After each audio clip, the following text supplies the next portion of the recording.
ये कांग्रेस तो थी नहीं, 91 में आपकी सरकार थी और लाखों लाख कश्मीरी पंडित को कश्मीर से बाहर किया गया। पंडितों ने कश्मीर से पलायन किया और आप दिल्ली में बैठकर बांसुरी बजा रहे थे। अपनी जिम्मेदारी न लेते हुए अन्य सरकारों पे ये जिम्मेदारी थोपते हैं, ये कहाँ का न्याय है? कि ये जो कांग्रेस जो भी फैसले लेती है तो एक तरफा लेती है। फिर हिंदू मुसलमान के अलावा ये सरकार उठ ही नहीं पाएगी। संभल हिंसा कांड को लेकर के जो रिपोर्ट सौंपी गई है उस मामले पर बड़ा खुलासा हुआ है। दो बड़े अहम खुलासे हुए, एक तो हिंदुओं की घटती आबादी को लेकर के, दूसरा हिंसा में जितने आरोपी थे उनके पास तमाम विदेशी हथियार मिले हैं। जो रिपोर्ट में अभी तक ये दर्शाया गया है, जो सूत्रों के माना जाए तो ये सब सामने आ रहे हैं। इन्हीं सब मुद्दों पर चर्चा करने के लिए हमारे साथ कुछ नेतागण मौजूद है जिनसे हम बात करते हैं। नेता ये बताइए, संभल कांड जो संभल हिंसा हुआ था उस मामले पर दो बड़े खुलासे हुए। एक तो हिंदुओं की घटती संख्या पर आया है और दूसरा जो विदेशी हथियार आए हैं, इस पर क्या राय है? कहने का मेरा मतलब साहब ये है कि जब 77 में सरकार थी, आपकी सरकार थी, 89 में सरकार आपकी थी, फिर जो वहां हुआ वो आप ही के सरकार में हुआ। लेकिन अभी कहेंगे कि साहब कांग्रेस ने क्या किया और दलों ने क्या किया। ये कांग्रेस तो थी नहीं, 91 में आपकी सरकार थी और लाखों लाख कश्मीरी पंडित को कश्मीर से बाहर किया गया। जब कश्मीरी पंडित कश्मीर से बाहर किए जा रहे थे तो आप दिल्ली में बैठ करके बांसुरी बजा रहे थे, रोम जल रहा था। वहां का शासक जो है बांसुरी बजा रहा था। जब कश्मीर से पंडितों का पलायन हो रहा था तो भारतीय जनता पार्टी की सरकार थी। अब ये कहेंगे कि भाई नेहरू जी ने क्यों जवाब नहीं दिया, इंदिरा गांधी ने जवाब क्यों नहीं दिया, मुरारजी देसाई ने जवाब क्यों नहीं दिया, इंदिरा गांधी ने जवाब क्यों नहीं दिया, राजीव गांधी ने जवाब क्यों नहीं। अरे यार तुम बता दो ना, अपना पृष्ठभूमि को, अपना ऐतिहासिक पृष्ठभूमि और आवाम के हित में भारतीय जनता पार्टी की भूमिका, जरा उसकी विवेचना तो आप कर लाओ। उन्होंने तो बता दिया है कि भाई जो है पूर्व की सरकारों में जो वहाँ 45% हिंदू थे, 15% बचे हैं, जो अब जांच आई है सामने। ये बताइए कि कश्मीर में पंडित कश्मीर छोड़ो वो कब नारा लगा? 91 में। तो जब 91 में तो आपकी सरकार थी, आपके सरकार में कश्मीर से पंडित पलायन किए। ये कांग्रेस की सरकार में तो पंडित नहीं पलायन किए, आपकी सरकार थी। आपके सरकार में पंडितों ने कश्मीर से पलायन किया और आप दिल्ली में बैठकर बांसुरी बजा रहे थे। कहने का मेरा मतलब कि आरोप लगाना साहब आसान बात होती।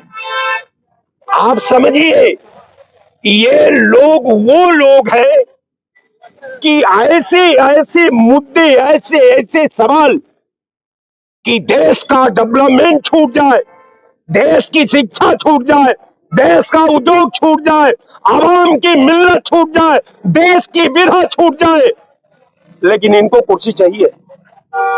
उस कुर्सी के लिए कोई भी हम शहादत देने को तैयार है। हमको कुर्सी चाहिए, सरकार चाहिए, न संविधान चाहिए, न सिस्टम चाहिए, न आवाम चाहिए, न समाज का सद्भाव और मिल्लत चाहिए। हमको कुर्सी चाहिए। इसलिए कि सारा पाप जब कुर्सी रहेगा तो राजा पाप का आरोप नहीं झेलता, पाप का जवाब नहीं देता।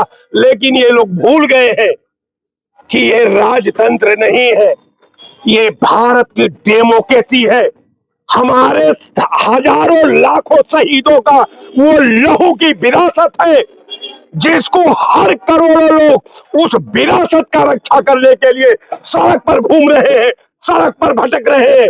और आप मिटा नहीं देंगे, विधा को मिटाने के लिए वो शहीदों का दहलीज है, उसको आप मिटा नहीं सकते। इसलिए कि शहीदों वो कोई मजाक बात, वो सिद्ध पीठ नहीं है। वो सिद्ध पीठ तब बनी जब बहुत से लोग अपने दुखों की गीत गाते थे कि होली हो या दिवाली, सदा मातम मनाते थे। मगर दुनिया उन्हीं की रागनी को झूम कर देखी जो जलती चिता पे बैठकर बीड़ा बजाते थे। वो भारत की विरासत है, उससे आप खेल करके हमारे विधा को नहीं खत्म कर सकते।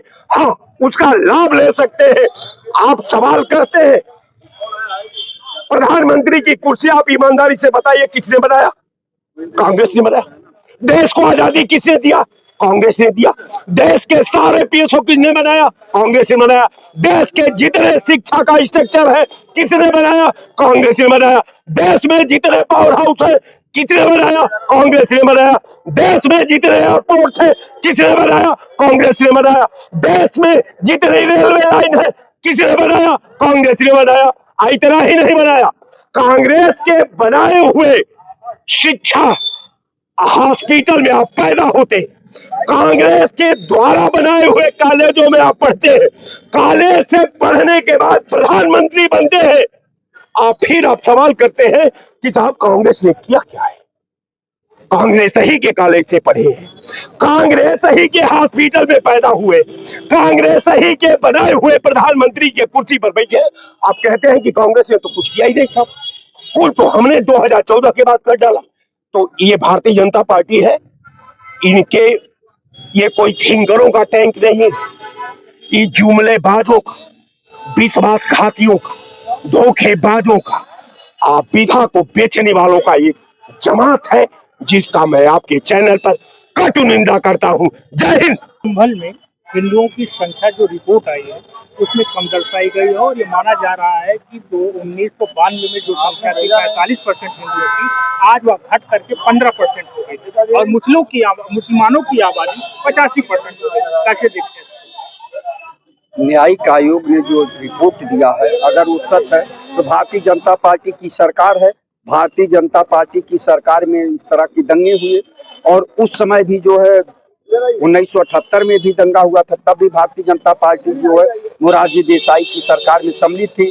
अटल जी, आडवाणी जी मंत्री हुआ करते थे और बड़ा पद हुआ करता था। तो ये लोग क्या कर रहे थे? अपनी जिम्मेदारी से जो है, अपनी जिम्मेदारी न लेते हुए अन्य सरकारों पे ये जिम्मेदारी थोपते हैं। ये कहाँ का न्याय है? ये भारतीय जनता पार्टी कहती है कि हम रामराज की सरकार चला रहे हैं। ये रामराज की सरकार नहीं चला रहे हैं, ये भ्रष्टाचारियों की सरकार चला रहे हैं, अपराधियों की सरकार चला रहे हैं। जो सच है उसको मानना चाहिए। आज केवल कुर्सी के लिए लड़ाई हो रही है, केवल जो है भारतीय जनता पार्टी के लोग कुर्सी भक्त होते जा रहे हैं। राष्ट्रभक्त नहीं है, देशभक्त नहीं है, ये लोग केवल कुर्सी भक्त है। संभल रिपोर्ट में दो बड़े खुलासे, एक तो हिंदुओं की घटती संख्या को लेकर हुआ है और दूसरा हिंसा में तमाम विदेशी हथियारों का जिक्र हुआ है। कैसे देखते हैं? देखिए, हिंदू जो है सदियों से सताया जा रहा है। अगर सताया नहीं जाता, बहुत ही सरल होता है, पेड़ पौधों को पूजने वाला होता है, तो यहाँ इतने आक्रमणी, जितना आक्रमण हुआ हिंदुस्तान पे और सनातन पे, होता नहीं।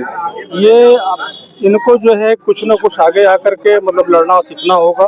नहीं लड़ना सीखेंगे तो इसी तरह इनकी आबादी घटती रहेगी। देखिए, संभल में हो इसलिए रहा है कि आज जो कांग्रेस या विपक्ष थोड़ा बहुत झेल रहा है, तो हिंदुओं में एक डरपन था कि ये जो कांग्रेस जो भी फैसले लेती है तो एक तरफा लेती है, एक तरफा लेती है। चाहे ड्रेस कोड हो या चाहे सती प्रथा पे लिया या जिस तरह से लिया, आप अगर फैसले कर रहे हैं तो देश में एक ही कानून होना चाहिए। आप जब दो कानून लागू करेंगे तो एक तबका जो 80% है उसको डर पैदा होगी। जब डर पैदा होगी, सरकार आपकी कैसे आएगी?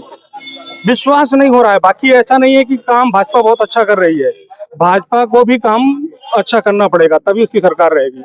संभल मामले में रिपोर्ट आने के बाद विपक्षी पार्टियों में हड़कंप, उसमें जो रिपोर्ट आई है उसमें हिंदुओं की संख्या को लेकर आप नहीं और विदेशी हथियारों को लेकर, और इस जो भी हाल हुआ था, संभल हिंसा हुई थी, इसमें समाजवादी पार्टी के सांसद कहीं न कहीं आरोपी बनाए गए थे, जियाउर रहमान, जिस पर रिपोर्ट आने के बाद विपक्षी पार्टी हमला हुआ। कैसे देखते हैं? फिर हिंदू मुसलमान के अलावा ये सरकार उठ ही नहीं पाएगी। इलेक्शन आने वाला है, ये जरूर हिंदू मुसलमान कहाँ क्या है, क्या कोई है। आप संभल को क्या आतंकवादी लोग रहते हैं? वहाँ देश का हिस्सा है वो भी। आपको हिंदू मुसलमान करना है। आप ये नहीं बात करेंगे कि 10 साल में 89,000 हमारा सरकारी स्कूल बंद हो गया।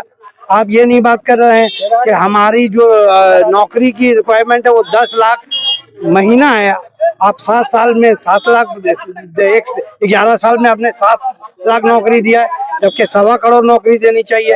अरे पलायन होता है कोई लोग रहना नहीं चाहते, दंगा हो गया वहाँ, कुछ लोग भागते हैं, ऐसा नहीं है। और ना ही आबादी मुसलमान की बारी है। जो टैरिफ आया है, टीआरएफ जो होता है, वो बता रहा है कि मुसलमानों ने सबसे ज्यादा जनसंख्या कम किया है। ये टीआरएफ है, आप देख लीजिएगा, उसमें आपको दिख जाएगा पॉपुलेशन इंडेक्स में। संख्या हुई है, गलत बता रहे हैं आप। देखिए पहले जो गलत है। कहाँ से इनपुट लाया आपने नेशनल फैमिली हेल्थ सर्वे 5 आया है, उसके बाद आया नहीं है। तो उसमें ये बताया कि 2.4% कम किया है हिंदू ने, मुसलमान ने सबसे ज्यादा। जो हमारे नेशनल एवरेज है वो 2 पे आ गया है, अब हम नीचे जा रहे हैं। 2.1 होता है नेशनल एवरेज। जितने लोग मरते हैं उतना पैदा होता है। पढ़ लीजिएगा, खोल लीजिएगा, देख लीजिएगा। और आज इंडिया का है 2 पॉइंट पे। अब हम लोग का जो जनसंख्या है नीचे जा रहा है, हम ऊपर नहीं आ रहे, नीचे आ रहे हैं। आप आ रहे, आज खोल के देखिएगा, आपको गूगल में मिल जाएगा। तो जो ये ऐसी बताया जाता है, क्योंकि ये इलेक्शन का मुद्दा होता है कि उनकी जनसंख्या बढ़ रही है, हिंदू खतरे में, मुसलमान मार, ये असल जो है टीआरएफ हमारा कम हो रहा है। हमारा नेशनल एवरेज 2.1 है, हम 2 के नीचे आ गए हैं। हिंदू मुसलमान करके अभी होगा, हिंदू मुसलमान और होगा, अभी दंगे भी होंगे, क्योंकि दंगे भी होंगे, क्योंकि इलेक्शन बाबा की सरकार ही में तो दंगे होंगे। बाबा की सरकार में तो बोल रहे हैं कि रात में लड़कियां कोचिंग ना जाए, इतना घबरा के आए दिन बलात्कार हो रहा है लड़कियों से। 15 दंगे हुए हैं, बता रहे हैं ना, जहाँ मुसलमान ज्यादा होंगे वहाँ दंगे होना निश्चित है। ऐसा ये है कि इलेक्शन में उनको फायदा मिलेगा और दोनों पार्टी को मिलेगा। इसका मतलब पूर्व सरकारों में जो दंगे हुए थे, हाँ, पूर्व सरकार में कितने हुए आप बताइए, और 5 साल में क्या दंगे हुए, खोल के देखिए, आपको पता चल जाएगा। 2014 के बाद कितने दंगे हुए आपको पता चल जाएगा। हर साल दंगे हुए हैं, और दंगे जब होते हैं तो बाद हम बोल रहे हैं दंगे का काम नहीं है। हम जो दंगे करो उसको जेल में डालो, सांसद को भी आरोपी बनाया गया, जेल में डालो, जेल में डालो। ये बात मुद्दा क्यों बना रहे हो, उसको जेल में डालो, कार्रवाई करो, जेल में डालो। पर ये मुद्दा नहीं को तो खल रहा है ना, आए खल रहा है, सब हो जाएंगे, कोई कम नहीं होगा। अब उसको जो करना आप करिए, कानून है। अभी ईडी ने डाल दिया तो क्या सब अरविंद केजरीवाल के सब चोर हो गए, सब निकल गए। सत्येंद्र जैन को अब 2 साल उनका जेल में गया, कौन जिम्मेदार है? प्रधानमंत्री जिम्मेदार है उसके। ईडी को तो डांट लगा रहा है बाकायदा सुप्रीम कोर्ट कि तुम ठग हो, तुम चोर हो, तुमने गलती है, तुम अपने राजनीतिक मालिकों के आगे नतमस्तक हो गए, तुम फर्जी केस डालते हो। सब सुप्रीम कोर्ट ने कहा, क्या हो गया? सुप्रीम कोर्ट ने संभल में कितना बड़ा न्याय दिया। सुप्रीम कोर्ट ने कहा कि मुसलमानों को मारा जा रहा है। हर बार ये होता है, लिंचिंग होता है मुसलमानों का गाय का। और जब वहां पर स्मृति ईरानी की बेटी गोवा में गाय खिलाती है तो कुछ नहीं होता है। जब वो बोलता है सांसद कि हम गाय खाते हैं, तब उसको लिंचिंग नहीं कर देते हो, मुसलमानों को लिंचिंग करते हो। गलत है ये। वो भी हमारे देश के नागरिक हैं, सबको साथ मिलकर तभी देश बढ़ेगा। प्रधानमंत्री कहते हैं कि सब लोग एक हो, और एक फिर कौन है प्रधानमंत्री? कहते हैं लिंचिंग वाले जो है वो दिन में चोरी चमारी करते हैं, दिन में चोरी करते हैं और रात में लिंच करते हैं। तो प्रधानमंत्री के वाक्य हैं। तो हमको ये सब बात में नहीं आना चाहिए। हमको देश की प्रगति किस तरीके हो, ये जो अपराध करे उसको जेल में डालो। आप तो बोले थे आपके सरकार में दंगा नहीं होता, फिर क्यों हो रहा है योगी जी? इसलिए हो रहा है कि आपको राजनीतिक लाभ मिलेगा। हिंदू मुसलमान के बिना आप चोरी, वहाँ वोट चोरी हो गया। किसी का बाप का नाम ABLS होता है, किसी का बाप का नाम RST होता है, नहीं होता है। तो ये सब आए हैं खुल के, आप बताइए। तो ये सारा मुद्दा है, और मेन मुद्दा पे अगर आदमी रहेगा तो हमारा और आप ही का फायदा होगा। अगर हम हिंदू मुस्लिम में अभी तक 11 साल में हम ये करते रहे, बेवकूफ बनते रहे। तो लोगों ने संभल मामले पर अपनी अलग अलग राय व्यक्त की है। अब इसी पर आगे और चर्चा करेंगे। अब तक के लिए प्रधान के साथ DK Tripathi, SAM TV digital. Subscribe करें SAM TV, क्योंकि हम आ गए हैं अब आपके बीच। दिखाएंगे सत्ता के वादों और अपराधियों के एक एक कारनामे की हकीकत। और हाँ, अगर आपके पास भी हो कोई ऐसी खबर तो कमेंट करके हमें बताएं, क्योंकि बिना डर और दबाव के हम दिखाते हैं हर एक खबर डंके की चोट पर।